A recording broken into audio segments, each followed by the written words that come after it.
And welcome back to the Michael Cohen Show on our continued journey to 500,000 subscribers. We are already past the 300,000 mark, thanks to you. So keep subscribing, watching, commenting. Keep the comments coming. It makes me better. And share with your friends, because the stupidity, it's not stopping. Just this morning, not more than 2 hours ago, China announced that it's going to be enacting a retaliatory 34% tariff against the United States, and also compiling a list of American companies which it would no longer do business with. Now, this is devastating, by the way. So what happens? Well, in response, Trump does what any president would do. He posts on Truth Social a response. Show it. In it, he turns around and he says, China played it wrong. They panicked. The one thing they cannot afford to do. Well, nothing says diplomacy like a Truth Social post, right? And yesterday morning, he also posted this on Truth Social regarding his tariff announcements. In it, he turns around and he says, the operation is over. No, seriously, this is his. This isn't made up. The operation is over. The patient lived and is healing. The prognosis is that the patient will be far stronger, bigger, better, and more resilient than ever before. Make America great again. Let me be very clear. To this moment, I still have no idea. Is this supposed to be the country is the patient and it's a metaphor? Is he the patient and it's also a metaphor? I have no idea. But after receiving loads of backlash, even from Republicans, and forget about the Democrats, we know there's going to be backlash from Democrats, but even from Republicans alike, what does Trump do? What every concerned president would do. He gets into Air Force One, he takes off to Florida to go golfing. Seriously. Now, I'm not sure that that's proper golf attire, but I suspect it's because one of these live, the Saudi Arabia-backed golf tournaments, I think is at one of his golf courses. God forbid he should watch it on TV while the rest of America is burning. Now, reporting shows that he chose to go golfing over going, for example, to the transfer of the 4 U.S. soldiers who died in Lithuania. Here's a tweet that Midas Touch Network put out. Let me show it to you. In it, they turn around and they say, Trump ditches fallen soldiers, dignified transfer for golf dinner. Trump won't attend the dignified transfer of 4 U.S. soldiers at Dover Air Force Base who died in Lithuania during a training exercise. He'll be at his Saudi-based live golf dinner in Florida instead. The soldiers were honored by Lithuania's president. Imagine that. No, seriously, imagine they're being honored by a Lithuanian president, yet our president, he's on the golf course. Now, of course, on Air Force One, Trump decided he gets bored when he's on these flights, so instead he's going to take questions from reporters. But started off, you can't make this shit up, started off by showing his new gold Trump card. Play the clip. I haven't seen you in a while. Good to see you, sir. $5 million. For $5 million, this could be yours. That was the first of the cards. You know what that card is? Gold card. It's the gold card. The Trump card, gold card. Who's the first buyer? Me. Who's the second? First. I don't know, but I'm the first buyer. It'll be out in about less than 2 weeks, probably.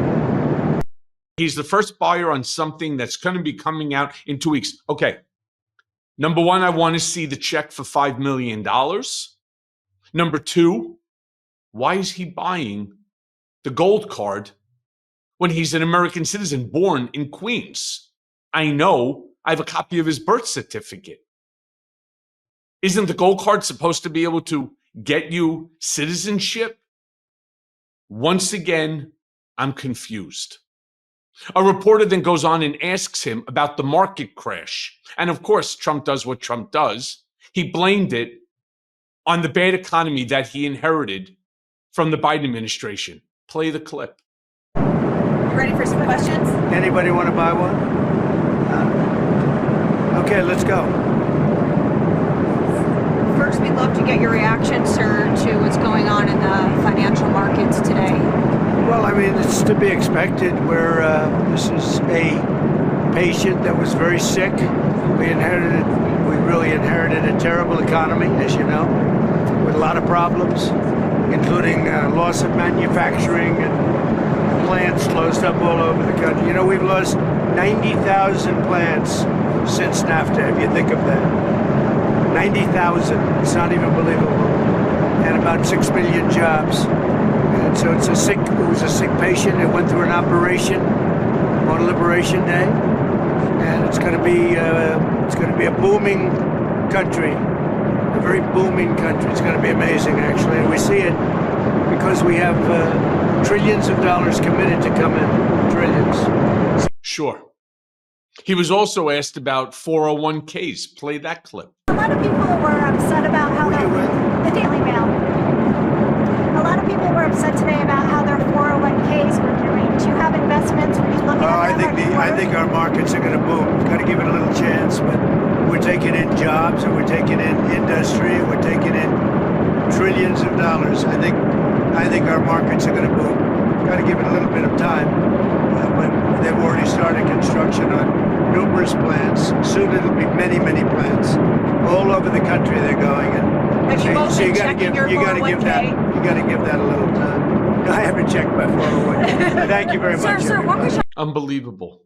He's also asked about the investigation into Pete Hegseth and Signalgate. Play that clip. When can that happen? On Pete Hegseth and this IG investigation, do you want to weigh in on that? What is it? There's an IG investigation into the Secretary of Defense's use of the Signal app. Oh, is that, you're bringing that up again? Don't bring that up again. Your editors probably. That's such a wasted story. So what else? Chinese farmland. No, it's not a wasted story because you don't want to talk about it. The Inspector General has now opened an investigation into it. That is new news. And so just because you don't like the topic doesn't mean it's a wasted story. Now, we've also heard that right-wing conspiracy theorist Laura Loomer met with Mike Waltz and President Trump and Vice President J.D. Vance yesterday in the Oval Office, and he spoke about their conversation. Play the clip. Not seen. Also, Can you tell us a little bit about your meeting with Laura Loomer and Mike Waltz today and how that came about? So Laura Loomer is a very good patriot. She is a very strong person, and I saw her yesterday for a little while. She makes recommendations of things and people, and sometimes I listen to those recommendations, like I do with everybody. I listen to everybody, and then I make a decision. But I saw her yesterday. She was at the ceremony, and she'll always have something to say. Usually very constructive. What did she recommend? She recommended certain people for jobs. Adding to the administration, not Adding. Who did she not recommend? firing. Well, she'll recommend that too. Who But yesterday she recommended some people for jobs. Did she have anything to do with the NSC aides who were ousted? No, I don't know. Do you know how many, sir? Do you know how many from the NSC? Not many. Was it 5, a dozen? I really don't know. Who does Loomer want? There were a couple that I know. Who did Laura recommend hiring? Well, I don't want to say that, but she's recommended some good people over the years. She's been in the party a long time. She's done a good job. Do you trust? Yeah, it's one deceitful comment after another. But you know, as I was talking about before, when Trump turned around and he said that they've already started construction on these plants and so on. Interesting, because if there's somebody who's going to be building a multi-billion-dollar plant, don't you think the news would cover it? Don't you think that the city or the state where it was taking place would be covering any of this? But fucking crickets, you hear nothing. And I'll tell you one thing, Trump has a truly incorrect understanding of how fast it takes to actually build a manufacturing plant. Interesting from a guy who is a known builder, right? But he has no idea what it takes or how fast it takes to build a manufacturing plant. But at least this time, the comment that he makes, maybe it's becoming to him a little more clear, a little more realistic. Play the clip. Like, really, Mr. President? How How long will it take to get manufacturing, American manufacturing, to where you would like to see it? Well, let's say it's a 2-year process. You know, they start a plant, and they're big plants. We're giving them approval to also, in many cases, to build the electric facility with it. So you have electric generation and the plant, and they're big plants. Now, the good news is a lot of money for them, and they can build them fast, but they're still very big plants. So I'd always say it would take a year and a half to 2 years. Mr. President. No. In fact, to build most of these plants, you're talking somewhere between 5 to 10 years. But maybe you'll be right and I'll be wrong.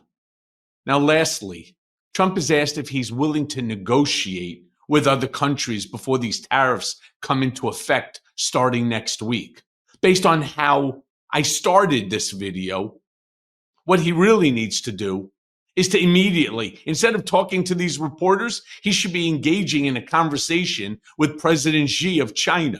Play the clip. And it's going to make our country very rich. But are you open to deals with these countries if they're calling you? Well, it depends. If somebody said that we're going to give you something that's so phenomenal, as long as they're giving us something that's good.